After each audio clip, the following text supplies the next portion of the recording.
शुभश्च स्वागतम.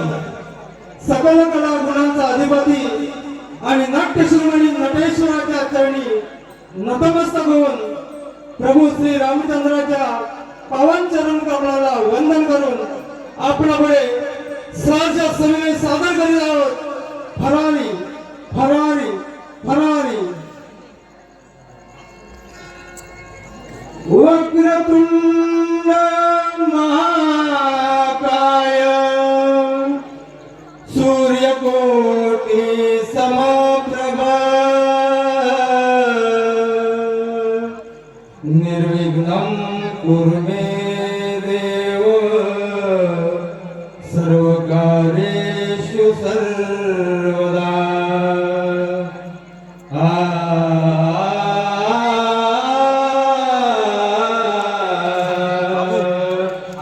गुरुर्ब्रह्मा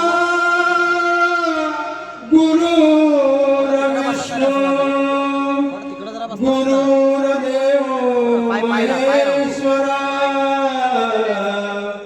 गुरुर्साक्षात् परब्रह्म तस्मै श्री गुरवे नमः. तस्मै श्री गुरवे नमः.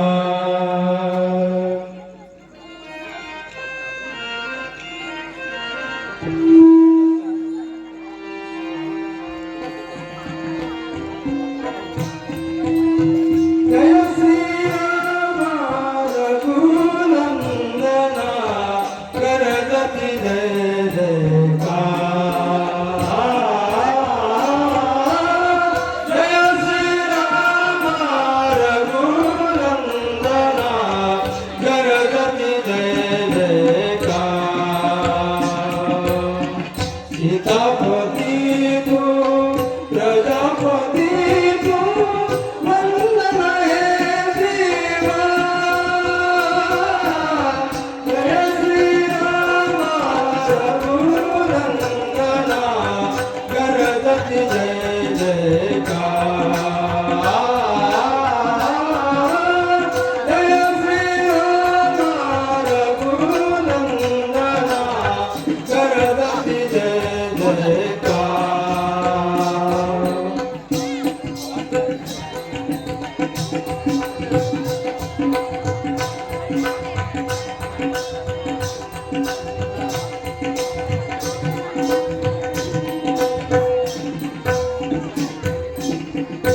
धनुर्धारी तू रघुकुल भूषण. धनुर्धारी तू रघुकुल भूषण. सदैव करीतो तुझेच चिंतन. सदैव करीतो तुझेच चिंतन. जय जयकार तुझा निनादे. जय जयकार तुझा निनादे. घुमतो नभी झंकार. घुमतो नभी झंकार. जय श्री राम रघुनंदना करगति जय जयकार. जय श्री राम रघुनंदना करगति जय जयकार.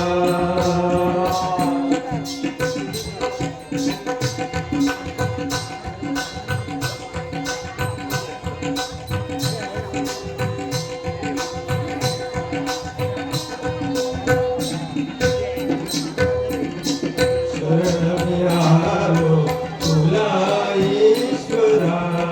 शरण आलो तुला ईश्वरा. आशिष द्यावा तुझा लेकरा. आशिष द्यावा तुझा लेकरा.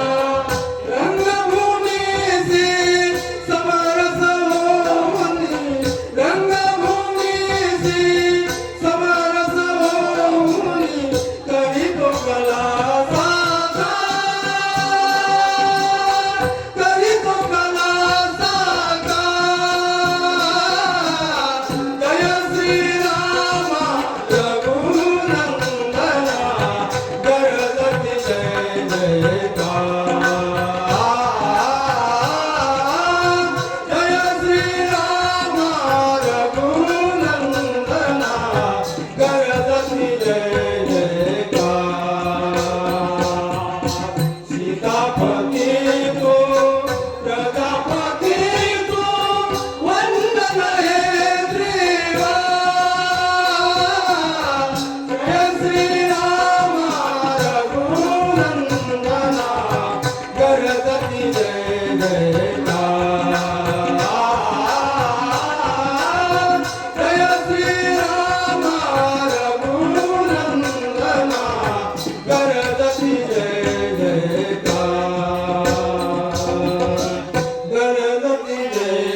सुस्वागतम. श्री विघ्नहर्त्या गणरायाला वंदन करून, श्री विघ्नहर्त्या गणरायाला वंदन करून, तसेच सोमेश्वर वाघजाई, तसेच पंचायतन देवतांच्या चरणी लीन होऊन रंगदेवता आणि नाट्य नटेश्वरास मानाचा मुजरा करून, रंगदेवता आणि नाट्य नटेश्वरास मानाचा मुजरा करून श्री प्रभू रामचंद्रांच्या चरणी लीन होऊन श्रीराम सेवा मंडळ मुक्षीबनाची खालची वाडी, श्रीराम सेवा मंडळ मुक्षीबनाची खालची वाडी सविनय सादर करत आहोत. एक सामाजिक चित्तधारक श्रीरंगी नाट्य कलाकृती, एक सामाजिक श्रीरंगी नाट्य कलाकृती फरारी.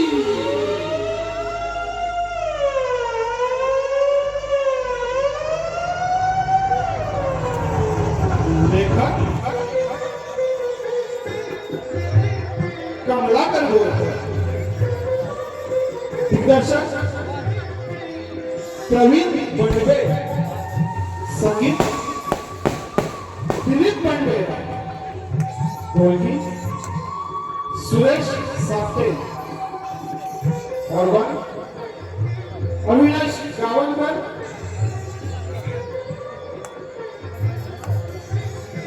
प्रकाश योजना ध्वनी संकलन पंकज खाणेकर, रवी गोवलकर, रंगमंच सजावट समाज सेवा मंडळ परचुली गुदामवाडी, मार्गदर्शक पांडुरंग रत्न बंडवे, श्रीराम सेवा मंडळ सहर्ष सविनय स्वागत करत आहोत. एक सामाजिक चित्तधारक श्रीरंगी नाट्य कलाकृती, एक सामाजिक श्रीरंगी नाट्य कलाकृती फरारी.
म्हणताय बाबा?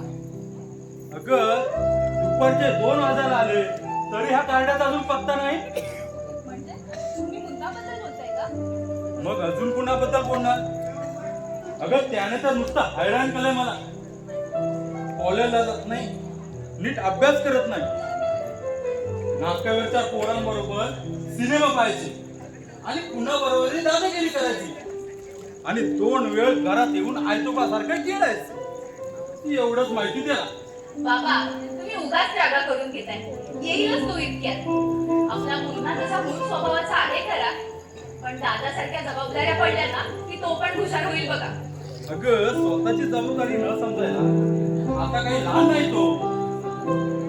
शिल्पा, घरात तिघांपैकी एकाने तरी खूप शिकावं अशी माझी इच्छा.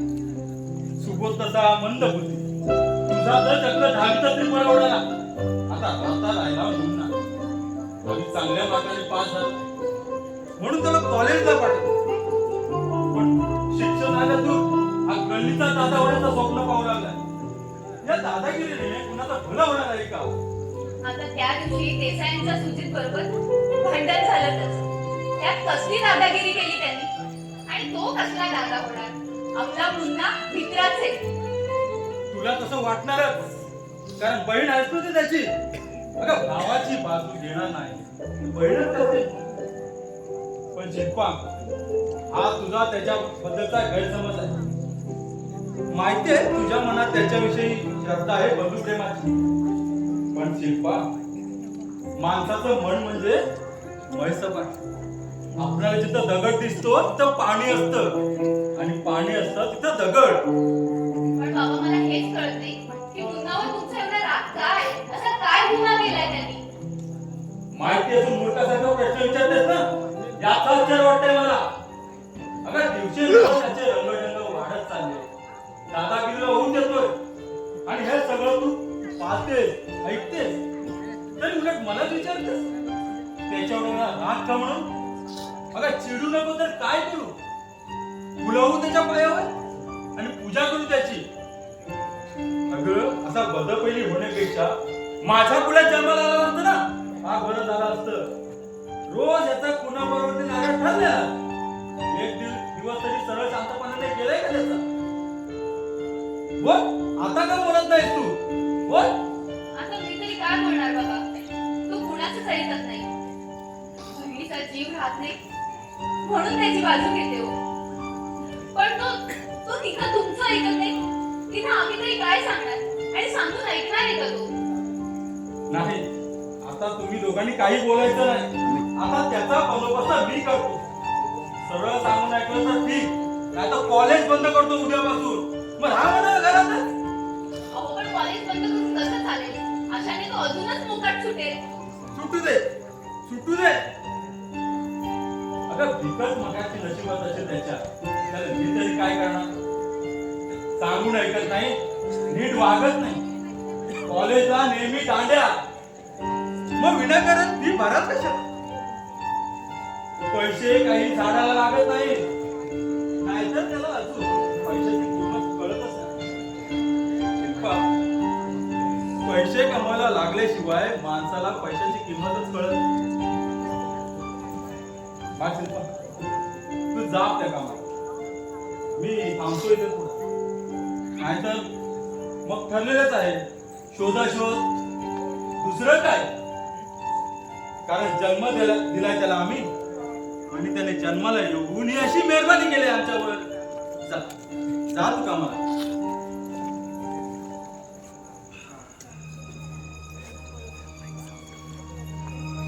अहो, आवाज ओळखून असेलच माझा.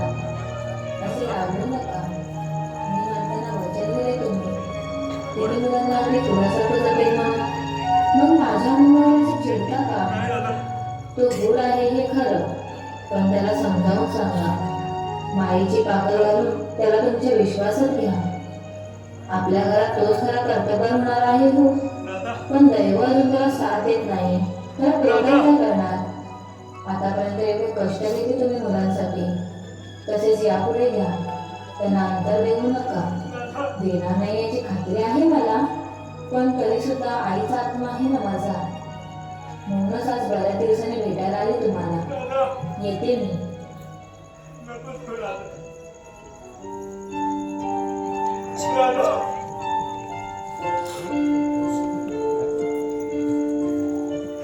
दादा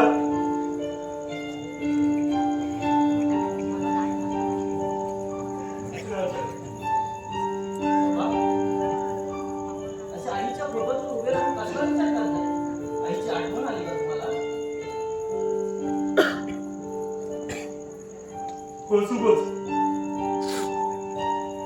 तुमच्या आईची आठवण आली ना मला. असं वाटतं अक्षरक्षणी ती हयातही होती. अरे मुलाच्या बाह्यातपणाने बाप हैराण झाला ना की त्याला आपल्या पत्नीचा केवढा मोठा आधार असतो रे. पण तुम्ही लहान असताना तुमची आई हे जग सोडून गेली. हो पण बाबा, मी आणि शिल्पानं तुम्हाला मनच ना बाबा असं कृत्य केलंय का? आता मुन्नाच्या बाबतीत म्हणत असाल तर त्याला आम्ही काय करणार? मुन्ना मुन्ना मुन्ना तिकडे तिकडे त्याच ना त्याच्यात त्याची वाटत कधी कधी गोळी घालून ठार करावं त्याला आणि सुटाव्यात का आमच्या कटकटी. मारकत नाही फाशी गेलं तरी. असा अविचार करून पुढे पश्चाताप करण्याची वेळ लागते बाबा. तुम्ही डोकं शांत ठेवा. ओ वैतागून भलताच निर्णय घेण्यात काय अर्थ आहे बाबा? नाही आता मी तुमच्या दोघांचं काही ऐकणार नाही. सरळ सांगून ऐकलं तर ठीक, नाही तर हाकलून देतो घरातून काढत्याला. छळायला आलाय काढल्या जन्माला, छळायला आलाय. बाबा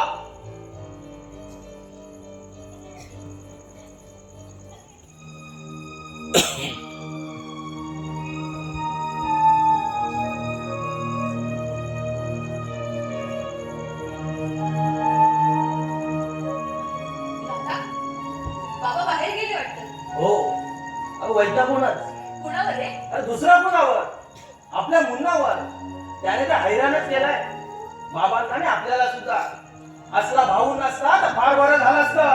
अरे आता त्याचा स्वभावच मोठा आहे, त्याला कोण काय करणार? हा गैरसमज झालाय शिल्पा तुझा. तो असा कामातून जायला कारण सुद्धा आपले बाबाच आहे. त्यांच्या अति लाडाने तो असा वाया झालाय.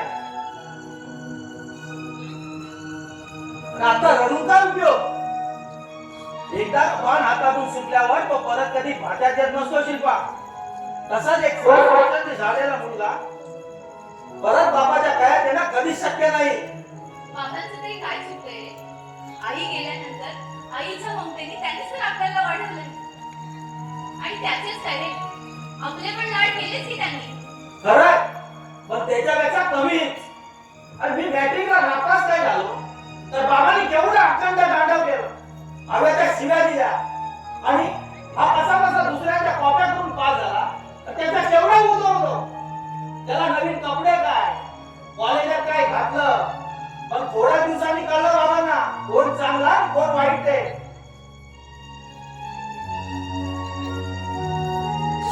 आणि आता रडताय कशाला? अरे आणखी काय करावं त्याचे? मग कुठल्या तरी खुनाच्या केसमध्ये पहिला नंबर येईल त्याला. दादा, असं अबोधा बोलू नको. तसाही असला तरी तो आपला भाऊ आहे. अरे याचा विचार त्याने केलाय का कधी? कधी नीट बोलला आपल्याबरोबर? त्याच्या या सोय वाढण्याबद्दल आपल्या वडिलांना, वडील भावाला, बहिणीला किती मनस्ताप सहन करावा लागतोय कधी याचा विचार केलाय का त्याने? दारू, जुगार, दादागिरी या सगळ्यात अगदी तरबेज झालाय तो. तो तसा झालाय हे खरं आहे रे. पण कुठेच मायेचा आधार राहिला नाही तर तो अधिकच. अरे नाही तरी झाले ना त्याच्या बाबतीत. बाबांचा अपमान करायला म्हणजे पुढे पाहत नाही. आणि 2-3 वेळा माझ्या सुद्धा अंगावर आलाय धावून मला मारायला. का? तर त्याला 4 चांगल्या गोष्टी सांगितल्या म्हणून की त्याच्या सोय वाढण्याबद्दल जा विचारला म्हणून. आज तो घरी आला ना की मीच त्याला विचारून बघते. कदाचित तो माझा ऐकेल. हा गैरसमज झालाय शिल्पा तुझा. तो तुझा ऐकणं कधीच शक्य नाही. आणि तिथं बाबांचं ऐकत नाही तिथं तुझा काय ऐकणार? तुझा सुद्धा अपमान करेल तो. केला तर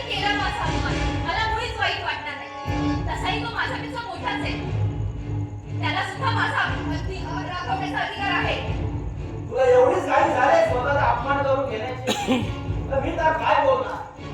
सांग त्याला आणि घे स्वतःचा पाणी करा करून. मग रडू नकोस म्हणजे झालं. आता तू कुठे चाललास? तुला कुठे जाणार? येतो ना घेऊन जाऊ. पाहतो पराक्रमी बंधुराज कुठे दिसतात का? काय करणार? तो वडील पडलो ना. धाकट्या भावाची काळजी आम्ही करणार नाही तर मग कोण करणार? येतो मी.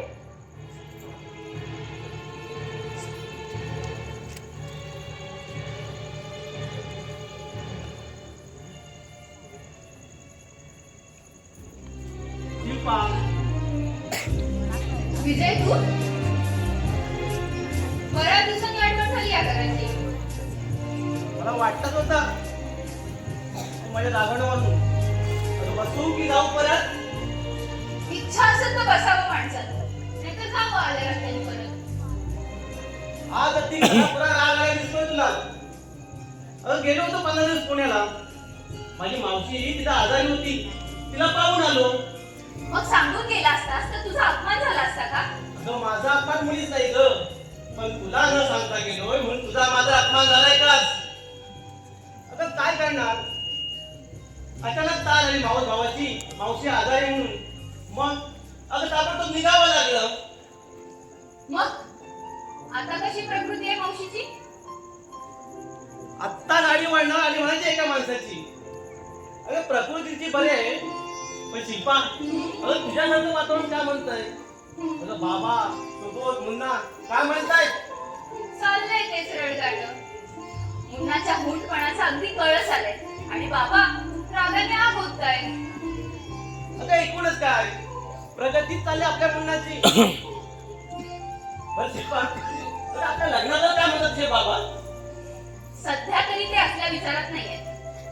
पण काय रे, तुला एवढी का झाली लग्नाची घाई? मी काय कुठे पळून जाणार आहे होय? अरे घाई मला नाही ग. अरे घाई झाले ते माझ्या आईला आणि त्या माझ्या कुंदा मावशीला. तर ती तर सारखे माझ्या हात दोन पाठीशी लागले. तर माझे डोळे उघडे आहेत, तोपर्यंत लग्न उरकून घे. अरे एकदा तरी सुनमुख पाहू दे. आणि हेच कीर्तन तिने लावलंय माझ्या मागे. मग असं असेल ना तर तूच बाबांना विचार.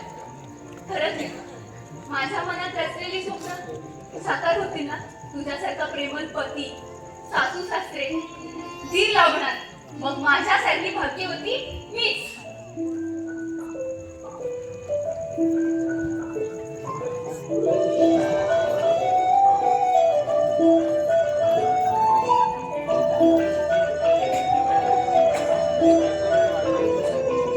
स्वप्न चालून आले बघता बघता.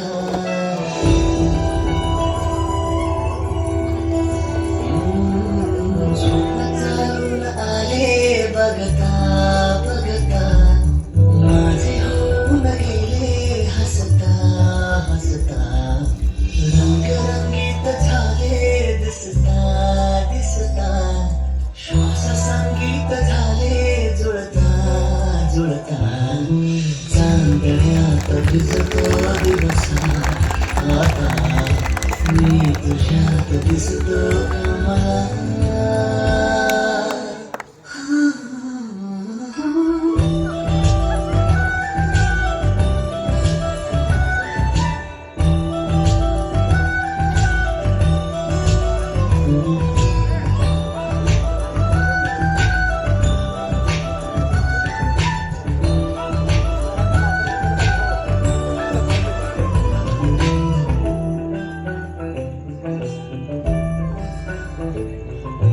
तूच आजही तुझ्या. तूच सावली या दिशा.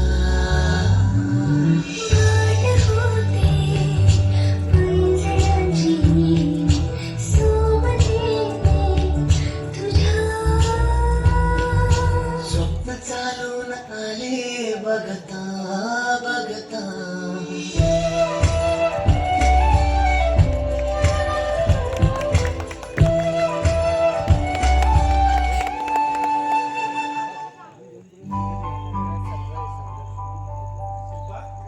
म्हणजे खरोखर खरोखर तुझी इच्छा पूर्ण होणार. अगदी देवासारखा आशीर्वाद दिलास बघ. खरंच होईल ना रे माझ्या मनासारखं. अशी काय विचारली शिल्पा? अगं तुझ्याशिवाय मी दुसऱ्या कुठल्याही मुलीवर लग्न करणार नाही. तर माझ्या जीवनाच्या अंतपर्यंत अगं तूच माझी स्वामिनी. तुझ्यासाठी तुझा जीवन प्रवास करावा अगं हीच माझी प्रतिज्ञा. अगदी नाटकातल्या नटासारखं बोललास बघ. खरं तर तुला नटच व्हायला हवं होतं, पण चुकून माझ्या अगं नवरा झालो.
मी समोरचा मित्र त्याला तिथं भेटायला आलोय.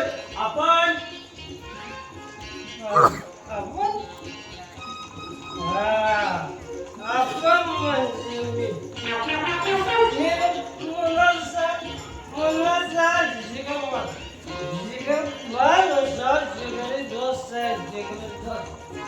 मी पण म्हणूनच भेटायला आलोय. सिस्टर ही सिस्टर कोण? काय हो तुम्ही त्यांनी शाळेत घेऊन नाही काय? सिस्टर म्हणजे बहीण. ही शिल्पा आपली सिस्टर, आपलं मोना बायची सिस्टर व आपली सिस्टर. समजा घ्या. अरे वा सिस्टर मी बदल. असं काय मला? हा तो एक अवतार आहे. मला सांगा देवाने किती अवतार घेतले? तसाच माझा हा एक नवा अवतार आहे.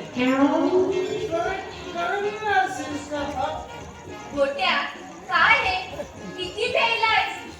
धड चालता सुद्धा येत नाहीये तुला. आज माझ्या मित्राच्या पार्टी होती काय? फुकटची मिळाली प्यायला वाटलं. आता पिऊन प्यायची मग कमी काय म्हणते? देवा कमी पिऊन दारूचा अपमान करणं हे आपल्याला जमत नाही. अरे पण एवढी पिऊन फायदा काय त्याचा? असा धडपडत कुठलं तरी पडलास डोकं फुटलं हा तर त्रास कोणाला होणार?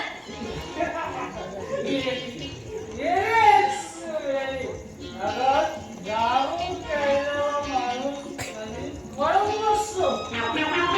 डॉक्टरने त्याला जागा द्यावी म्हणून तो इशारा करत असतो. शिवाय पडल्याशिवाय आपण दारू प्यायला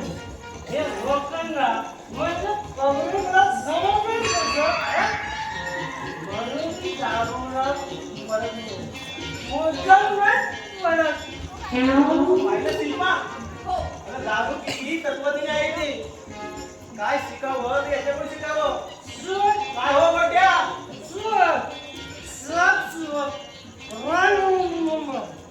माझं नाव स्वतः नाही गोट्या आहे, गोट्या.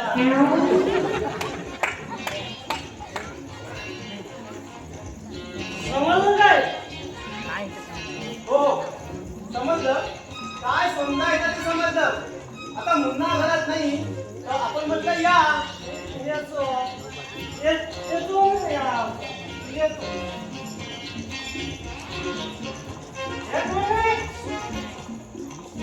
एक मिनिट.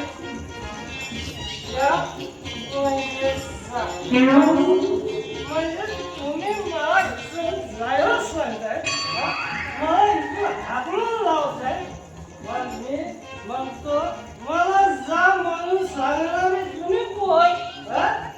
हे घर माझ्या मित्राचं आहे, आपलं म्हणणं व्हायचं घर आहे आणि तुम्ही मला जा म्हणून सांगताय. मी त्याचा जिगरीचा आणि तुम्ही माझा अपमान करताय.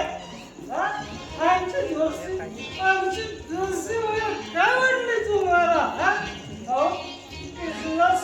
सुद्धा काहीच नाही. अशी आहे आमची फ्रेंडशिप आणि तुम्ही मला जायला सांगताय. मला जायला सांगताय. अरे कुठे काय आहे वेड्यासारखं काय रडतोय? मला जायला सांगताय. असं रडून नकोस काय करू? रडून नकोस काय करू? हे बघ. हे बघ.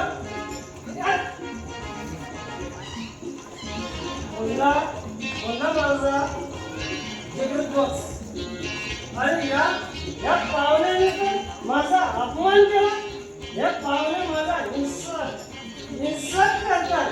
मला जा म्हणून सांगतात. अगं सुद्धा मला असं कधी बोलावं नाही. हे पाहुणे माझा हिंसा करतात. मला जा म्हणून सांगतात.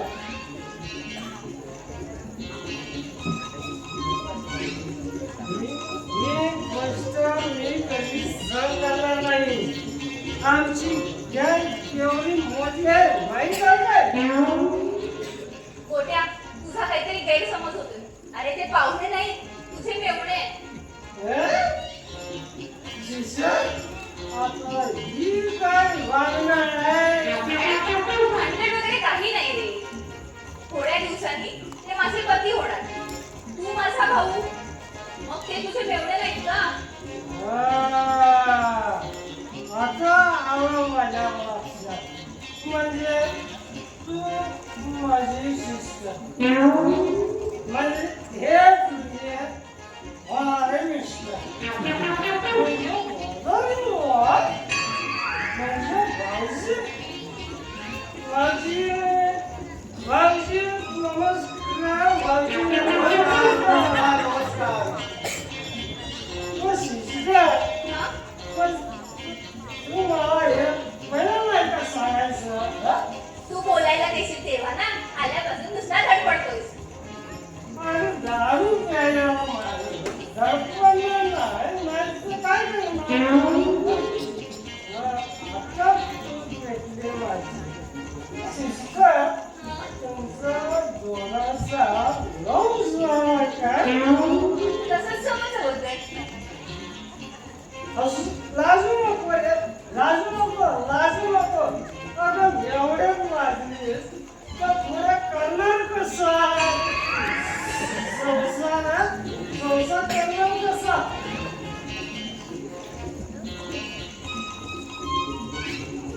भाऊजी तुमचं नाव काय? तुम्ही राहता कुठे? आणि सर्विस काय करता? सर्विस अरे गोट्या काय विचारतोस हे त्याला? ची काय? सिस्टर हा? तुझ्या भावाचं नाव खराब करून टाकलं. अगं उद्या तुझा भोंगणार ना तो. मग नवऱ्याला अरे तुझे बोलते हो बोलायचा हो बोल जनावर. बोलायचंय लग्नानंतर. असं म्हणते मग चालेल. भाऊजी तुम्ही माझ्या शिष्याचे मिस्टर म्हणजे मी तुमचा कोण मी होणार. मग मला सांगा तुमची सगळी चौकशी करायचा अधिकार मला आहे ना? आई कोण म्हणतोय? बाबांची वय तुम्हाला पाहिजे असेल तर मग तुमचं नाव काय? तुम्ही राहता कुठे आणि सर्व्हिस काय करता? सर्व्हिस अहो माझं नाव विजय सावंत. अहो राहतो गिरगावात. अहो सासवड बँकेत मॅनेजर आहे. पण लग्नाला बोलवायला मात्र विसरू नका. जरूर एकदम जरूर बोलवलं तुम्हाला. असा मी येतो. तुमचं काय दोघांचं प्रायव्हेट असेल तर घ्या बोलून. घरात कोणी नाही त्याच मात्र चांगला या येतो मी. शिवा मला सांग मी भेटायला आलो होतो म्हणून येतो मी.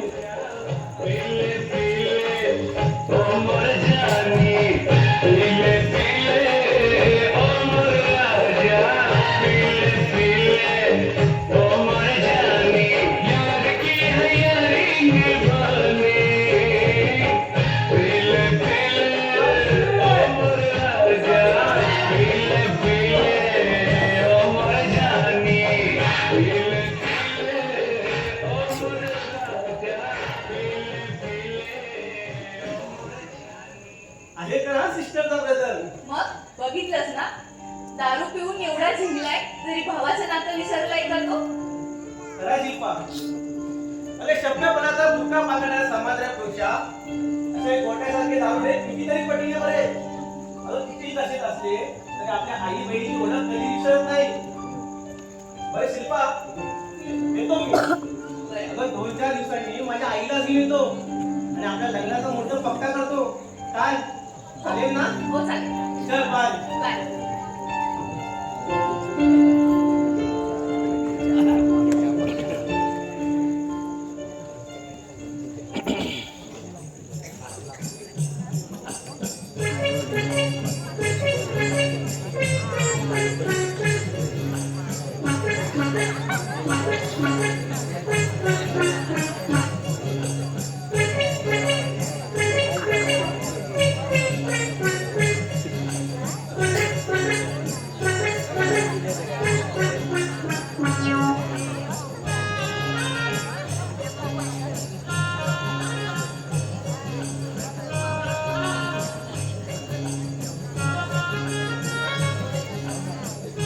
एवढा मोठा घर समजा विकायचे.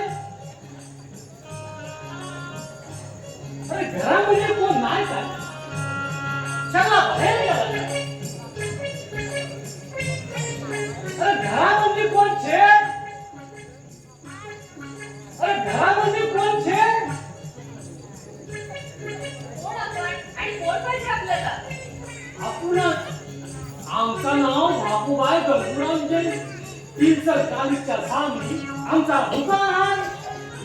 आपण कोण ते कळलं, पण इथे येण्याचं कारण काय?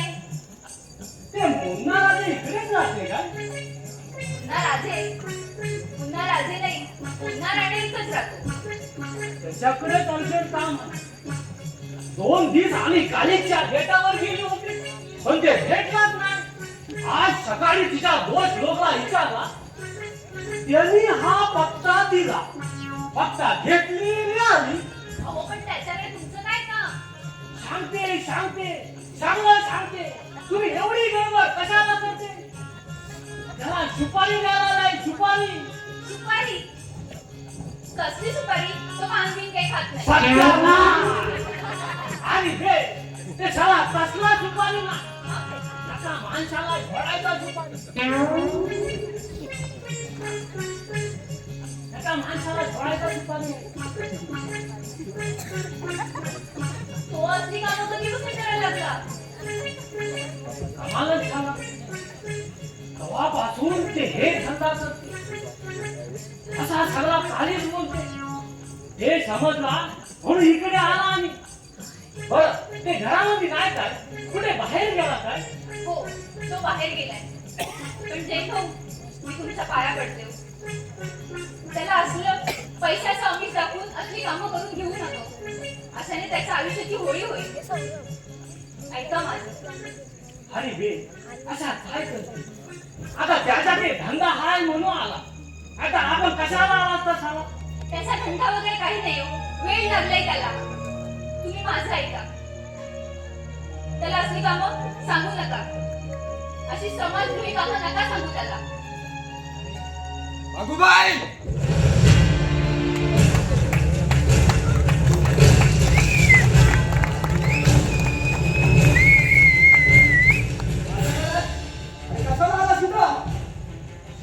सांगते पण तू जरा हात बारीक करून शी बोलली.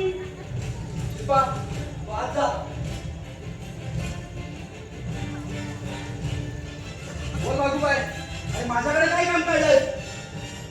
अरे बाबा काम हाय म्हणून तर साला पत्ता विचारून इकडे आला. आता कशाला आला असता? झक मारायला. ए असली फालतू बात ऐकायची सवय नाही या मुन्नाला. साला काम की बात बोल और थोडी कोण बोलते बाबा बोलते पण तू साला दम देऊ नको रे. तुझा साला लय डर वाटते. साला माझ्या घरात यायची हिंमत झाली आणि माझी भीती वाटते. अरे मग आलास कशाला इथं? सांगते बाबा तसाच काम पहिला म्हणून आला. हे तू काम करेल तर लय बेमानी होईल. आपण कुणावर मेहरबानी करत नाही. अरे तसली फालतू सवय येत नाही आपल्याला. साला दाम रोख तर काम रोख. हा माझा धंदा आहे आणि धंद्यात मला बेईमानी चालत नाही. अरे साला फांदा झाला ना तर बाहेर पडायचा तर वांदा नाही तुझा. जरा नीट विचार कर आणि माझ्याशी बोल. आणि बाबा काम कसा प्रायव्हेट म्हणजे आता शाळा लय मस्ती करते. माझ्या बेरला घरामध्ये माणूस शाळा कोणाच्या बी ऐकत नाही. शाळा मला पण झाला तरी रोज दुकान म्हणजे येऊशी किसा मागते. किसा नाही दिला तर शाळा दुकानचा शोकेत फोडून बोलते. तेव्हा तू त्याला जरा झोप येऊशी नरम कर. ते नरम होऊशी शरद झाला की मग मी तुला चोकत 15,000 रुपया चाळीच्या भेटामध्ये मधून शिकले. काय बोलते म्हणून बाय काम करते ना तेवढा. ठीक आहे बाबूबाई, तुझा मेवना उद्या दुपारी 3 वाजता मला दाखव. त्या साल्याचे हात पाय तोडून ठेवतो. जर संध्याकाळी 15,000 रोकड हातात नाही ना भेटले तर साल्या तुला सुद्धा फेऱ्या मारायला येईल हॉस्पिटलच्या. पैशांची काळजी करू नको. पण म्हणलं बाय, त्या आमच्या शाळेला वर मारा बाबा. खलास करू नको. आता आमचा सगळा वांदा होईल. तसं काय पण होणार नाही. त्या साल्याला फक्त फोडतो, पुरा मारत नाही. जा तू. उद्या येतो मी कॉलेजच्या गेटवर. ये बाबा ये. लय बरं होईल. मी तुझी वाट बघते. तू ये.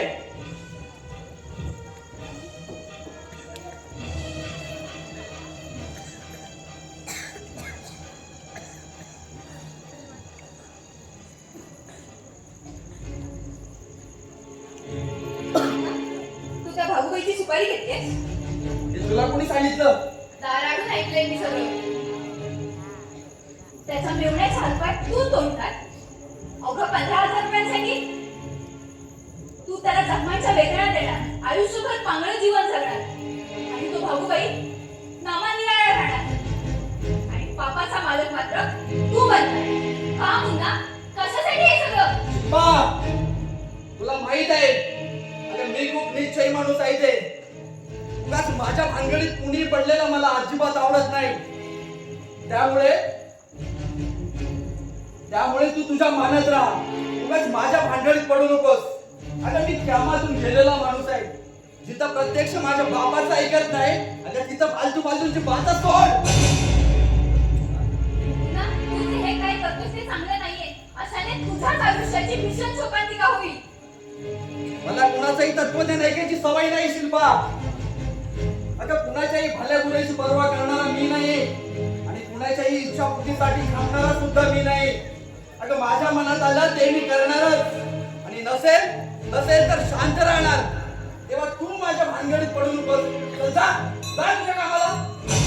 हे बघ मुन्ना, तू चांगला आहे. अजूनही वेळ गेलेली नाहीये. हे खराब धंदे सोडून चांगला हो, शिकून खूप मोठा हो. आमच्या सगळ्यांची हीच तीव्र इच्छा आहे रे. अगं, माझ्या जीवाची काळजी घ्यायला मी समर्थ आहे. त्याबद्दल तू, दादा, बाबा अगं कोणी काळजी करायची मुळीच गरज नाही. जा तू.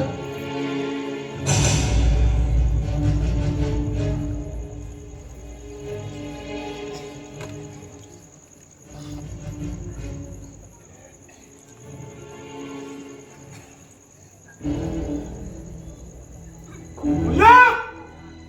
नऱ्या! मला आज माझा दुश्मन करायचं माझ्या घरात. साला तुझी दादागिरी बाहेर काढायला आलोय. काल माझ्या पोराला आवाज देऊन गेलास. अरे या नरदादाचा कोण समजतोय कोण तुझा त्याला? नऱ्या! अरे या जगात शिरोला सभासद जन्माला आलेलाच असतो. तू समाधान बांध कर साले. नाहीतर आतडी काढून रस्त्यावर फेकून देईन तुझी. अरे हा संपूर्ण एरिया घराचं नुसतं माझं नाव ऐकून त्याचा जरा विचार करून बोल. अरे जा रे. अख्खा मोहल्ला घाबरत असेल तुला, पण हा मुन्ना तुला घाबरणार नाही. अरे साले 4 पोरांच्या जीवावर त्या गरिबांना सोडून दादा झाला हे माहित नाही काय मला. असं साला एवढी मस्ती आली काय तुला? मग तू उद्यापासून ठरवेल कसं करतोस ना तेच पाहतो मी. अरे उद्याच माझ्या पोरांना सांगून तुझ्या दोन चांगले तोडून टाकतो. अरे सांगतो काय? अरे साल्या पोरांच्या जीवावर दादागिरी करणार तू. हाताने साधी माशी सुद्धा मरायची नाही तुझ्या. पण एक गोष्ट लक्षात ठेवणाऱ्या, वेळेला अख्खा कॉलेज उभा करेल तुझ्या दारात आणि लोकांना लुबाडून उभी केलेली मातृछाया बिल्डिंग फोडून तुला सुद्धा मोडून टाकेल. पुन्हा सांगतोय पुन्हा समोर बोलतोस त्याचा नीट विचार कर. अरे निष्कारण स्वतःच्या पाशी खेळ नकोस. वेळीच आपला रस्ता बदल, नाहीतर नाही बदलला मला तुला स्वतःचा रस्ता दाखवावा लागेल.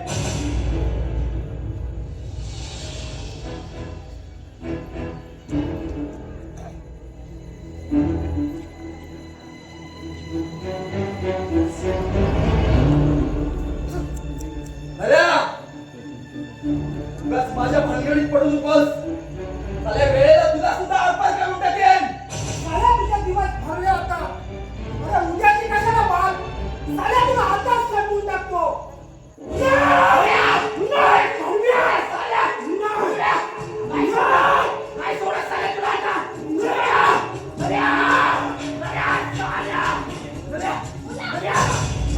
सोड त्याला. पुन्हा सोड. शिल्पा,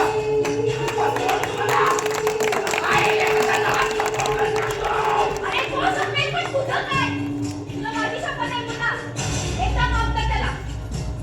सोड पुन्हा.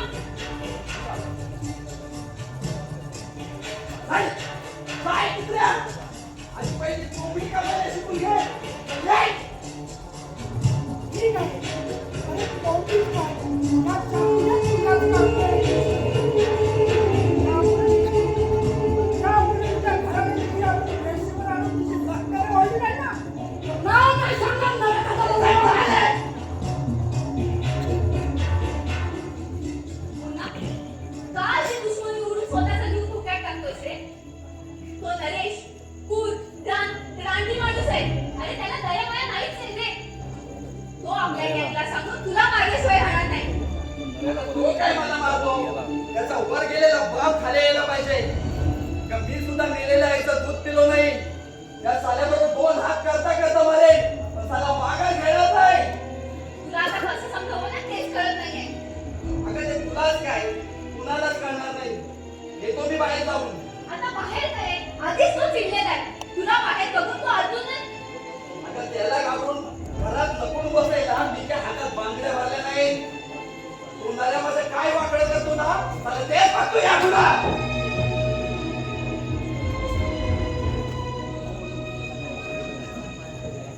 काय करावं याच्या विचित्र स्वभावाला तेच कळत नाहीये.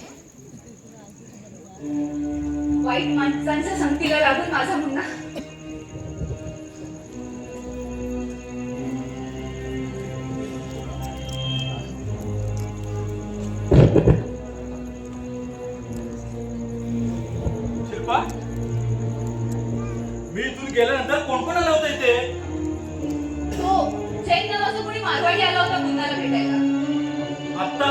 जाशाल एका माणसाला ठार मारण्यासाठी सुपारी घेऊन, होय ना?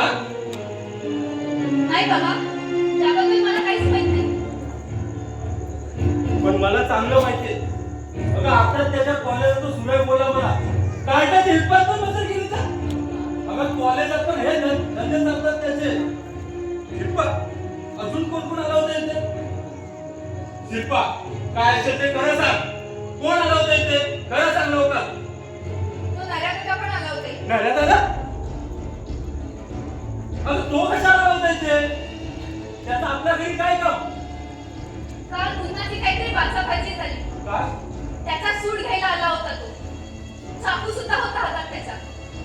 पुन्हाने त्याला पिळवटून लावलं. तो आता गेला तरी शांत बसणारा माणूस नाही. अगं सापाची जात आहे तो नऱ्या. तू ठरू कधी दंश करेल ना ते सांगता येत नाही. या मुंडाने ना मला हैराण केलं. एक दिवस दादागिरी करता करता पुण्याचा तरी आपण मारला जाणार नक्की. बाबा असं अभद्र बोलू नका हो. मग काय करू पुढे? पुढे त्याच्या पायावर आणि पूजा करून द्यायची. अगं माझ्या घराण्यात असा कुळंगा कुणी जन्माला आला नव्हता. पण हा कुळाचा नंदाती दिवसून काळसर्प होणार असाच रंग दिसतोय. आणि प्रत्यक्ष मी त्याचा जन्मदाता असून त्याच्या वागण्यात काही बदल करू शकत नाही. याचा खरा साक्षात्कार झालाय मला. नाहीतर शेवटी काय त्याच्या नशिबात ठरलेलीच आहे. जन्मठेप नाहीतर फाशी. बाबा, अहो त्याच्या दैवात कसं लिहिलं असेल तर ते तसंच होईल. पण आत्तापासून आपण मोभामोभ करून मनस्ताप करून घेण्यात काय अर्थ आहे? मग काय करू? काय करू तूच सांग.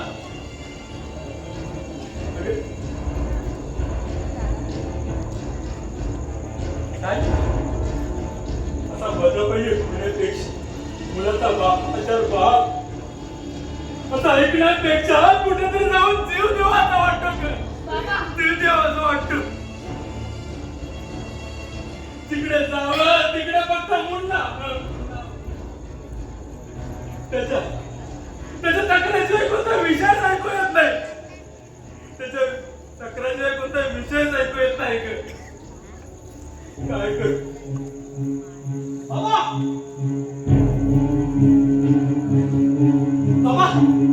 दादा, अरे सुबा, काय झालं काय? बाबा तू गोळा केलाय.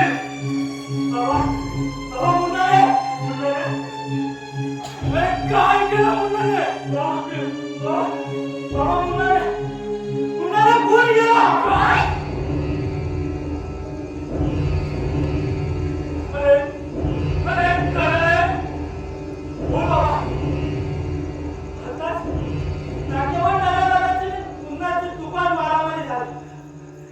दुसऱ्या बाजूने नळाच्या साथीला त्याच्या मदतीला धावून आला. पण आपल्या मुलाने चाळीने त्याच्या पोटात चाकू मारला. जागे राही काय झालं पुन्हा. अरे आपला मुन्ना कुठे? हा, मुन्ना, मी इथं उभा आहे.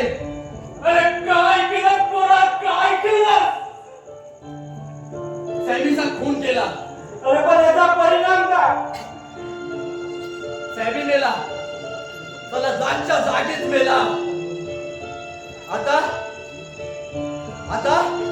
आता मी होणार फरारी आणि मिळालो पोलिसांच्या हातात की मग ठरलंच आहे. जन्मठेप नाही तर फाशी. सांगून सुद्धा कुणाचं ऐकलं नाहीस ना? आणि काय करून बसलास हे आता? अगं रडू नको शिल्पा. अगं माझ्या दैवाचे भोग मलाच भोगायला लागणार आहे. अगं यापुढे विसरून जा मला. अगं तुझा हा भाऊ मेला म्हणून समज. कारण तुला कोणी गुन्ह्याची बहीण म्हटलेलं मला अजिबात आवडणार नाही ग. अगं मी खून केला खरं म्हणजे मला खुनाची मुळीच हौस नव्हती. पण माझ्यावर होणाऱ्या अन्यायाचा प्रतिकार करता करता तो मारला गेला. त्याला माझा सुद्धा नाईलाज होता. बाबा, दादा, अहो यापुढे तुमचा मुन्ना मेला. अहो आता हा एरिया मला सोडायला लागणार आहे. कारण पोलिसांचा ससेमिरा आता सतत माझ्या मागे असणार. तेव्हा बाबा लवकरच शिल्पाचं लग्न उरकून घ्या. अहो तिच्या लग्नाला मी जरूर येणार. अहो एकदा काय या हाताने तिच्या डोक्यावर अक्षता टाकल्या की मी मग स्वतःहून पोलिसांच्या हवाले होणार.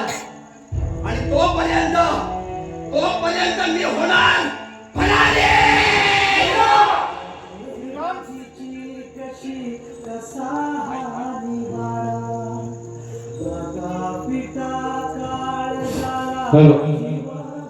श्रीराम सेवा मंडळ सविनय सहर्ष स्वागत करतात. श्रीराम सेवा मंडळ सविनय सहर्ष स्वागत करतात. एक सामाजिक चित्तधारक विनंती नाट्य कलाकार विनय बंडे, प्रशांत बंडे, अभिषेक साखरे, भारत साखरे, दिनेश बंडे, विलास बंडे, सुभाष साखरे, शैलेश रावणक, सोनाली गेले, अमित साखरे, सहकलाकार अरविंद बंडे, दुर्वा साखरे, सागर बंडे, विशेष सहकार प्रीतीश बंडे, आविष्कार रावणक. श्रीराम सेवा मंडळ वृक्षवनाची खालची वाडी सविनय सादर करत आहोत. हे